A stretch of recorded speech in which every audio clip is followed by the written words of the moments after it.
Hare Krishna.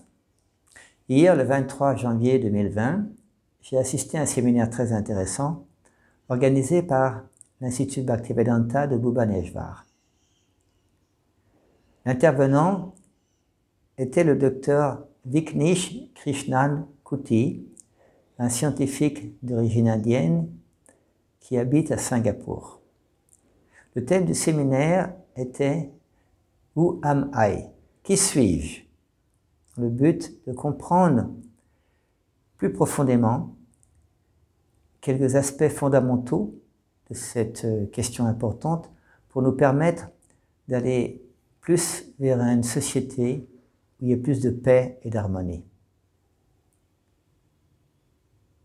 Pourquoi ce sujet est important?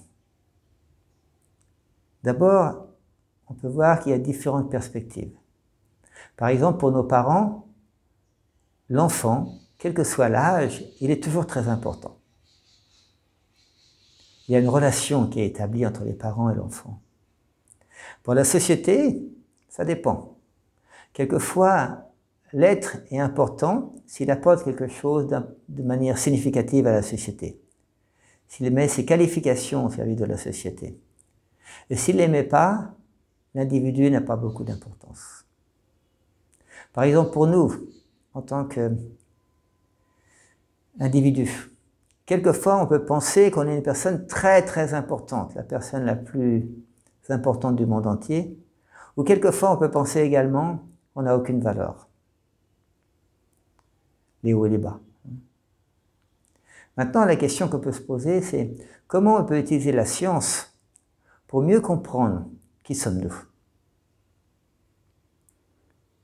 Alors, le docteur Krishnan Kuti, il a expliqué en citant que dans le monde actuel, on met beaucoup d'accent sur la science moderne et que la base de cette science moderne, elle est dépendante de deux approches.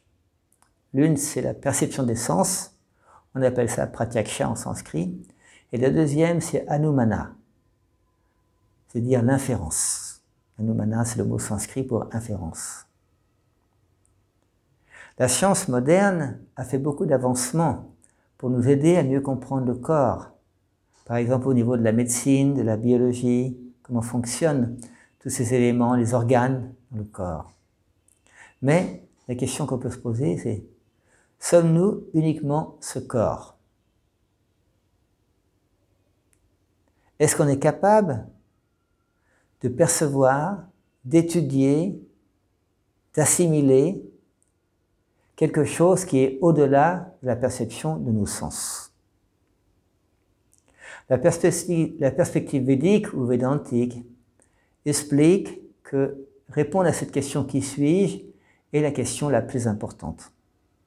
C'est la question la plus importante, d'où le premier sutra du Vedanta Sutra, Atato Brahma Jigyasya, ce qui veut dire qu'on doit s'enquérir de la vérité absolue. Et les Védas donnent une formule. Qu'est-ce que c'est que la vie?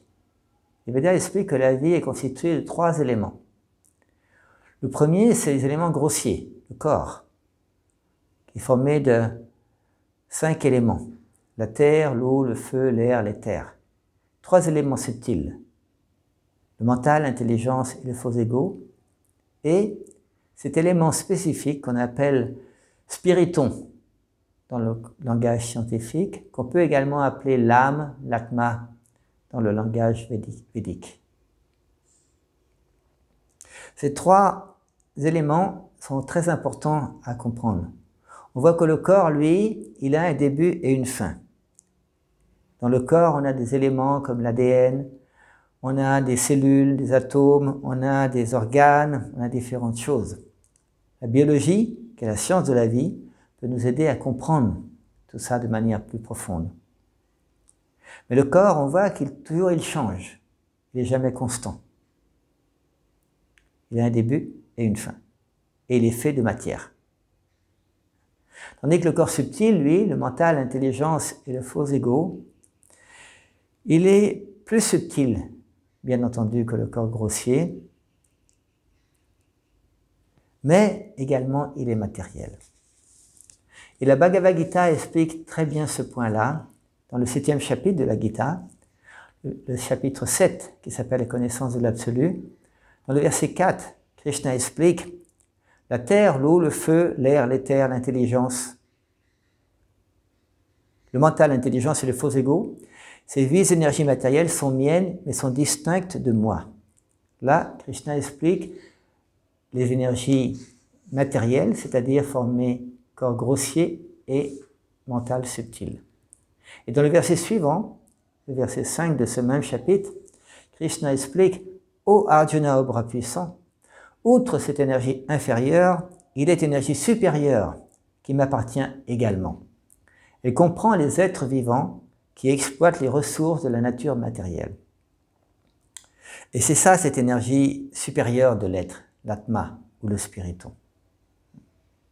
Le spiriton, lui, il est spirituel. Il ne change pas. Il n'a pas de début, il n'a pas de fin.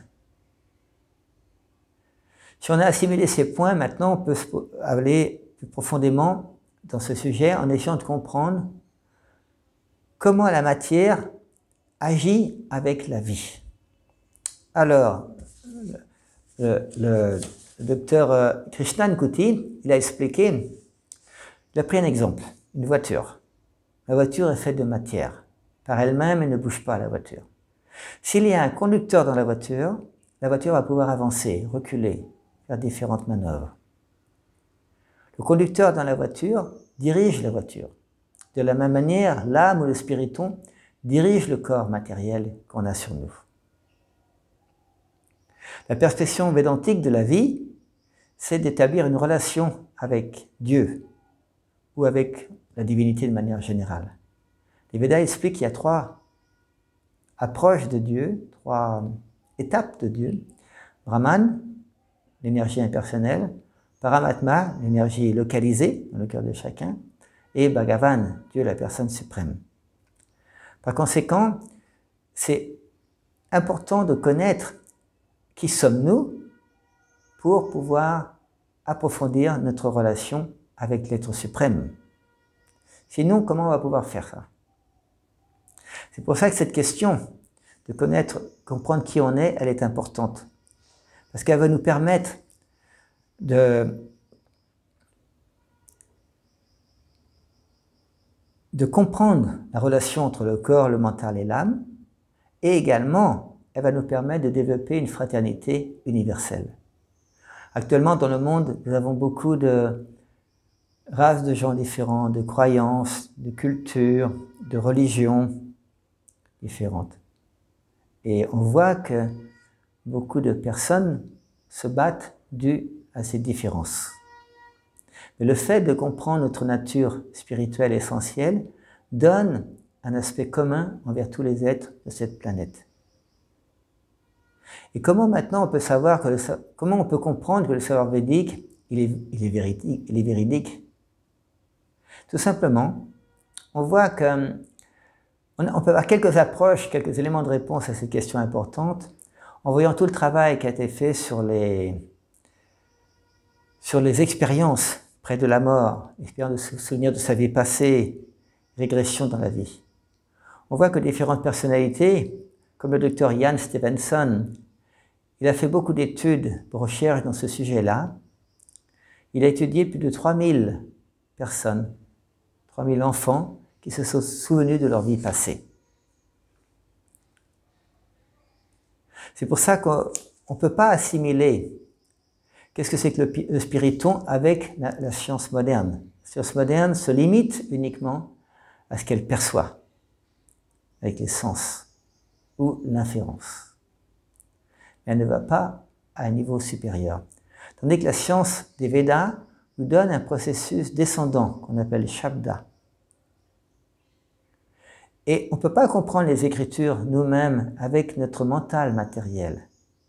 Mais on peut connaître les symptômes de l'âme, voir quels sont les symptômes. Et en conclusion, il a expliqué que c'était cette question de connaître qui sommes-nous, elle est importante, très importante même, parce qu'elle va nous permettre d'établir une relation avec Dieu. Hare Krishna.